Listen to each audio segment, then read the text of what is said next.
కుక్క తోకకు ఎన్నిసార్లు రాయి కట్టినా అది చక్కగా కాదు. అట్లనే కొంతమంది బుద్ధి కూడా ఎన్నిసార్లు దెబ్బలు తాకినా చక్కగా కాదు. గిట్లనే ఉన్నది ఓ మాజీ ఎమ్మెల్యే కొడుకు ఎవ్వరం. వాడు కారు ఎక్కిండంటే చాలు ఎవరికో మూడిందన్నట్టే అవుతున్నది.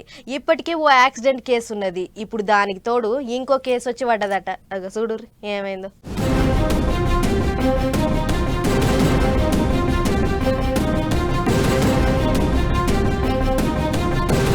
కారెక్కిండంటే ఎవనికో పొయ్య కాలం వచ్చిందన్నట్టే ఉన్నది బోధన మాజీ ఎమ్మెల్యే షకీల్ కొడుకు రాహిల్ ఎవ్వారం. రాహిల్ కారు పట్నంలో ఎన్ని డివైడర్లకు ముద్దులు పెట్టిందో, ఎంతమందిని గుద్దిందో లెక్కలన్నీ ఒక్కోటి మెల్లగా బయటకు వస్తున్నాయి. ఇప్పటికే ప్రజాభవన్ కాడ కారు గుద్ది తప్పించుకొని తిరుగుతున్న రాహిల్ ను దొరకబట్టేందుకు పోలీసోళ్ళు మస్తు తిప్పల పడుతున్నారు.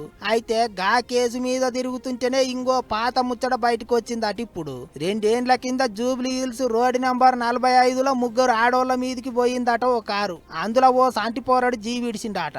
గుద్దినాక ఎటోళ్ళటు కారు దిగి ఉరికిండ్రట. గాని కారు మీదున్న ఎమ్మెల్యే అనే స్టిక్కర్ చేయబట్టి గా కారు అప్పటి బోధన ఎమ్మెల్యే షకీల్ దేనని తేలిందట. కాకపోతే అప్పట్లో కారు నడిపింది ఎమ్మెల్యే కొడుకు కాదు, డ్రైవర్ ఆప్రాన్ అనేటోడు కారు నడిపిండని కథ ముగిచ్చిర్రట.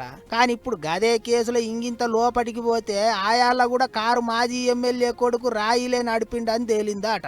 అంటే ఏంటిది అన్నట్టు, వాడు కారెక్కిండంటే చాలు కాటేసినట్టే, కాటు పడ్డట్టే. కుక్క తోక వంకర అన్నట్టు ఎన్నిసార్లు యాక్సిడెంట్లు చేసిండో, ఎన్నిసార్లు తప్పించుకున్నాడో, ఎంతమంది నాగం పట్టించిండో అని తీరులా అనుకుంటారు ఇప్పుడు ఈ ముచ్చట చూసిన పబ్లిక్.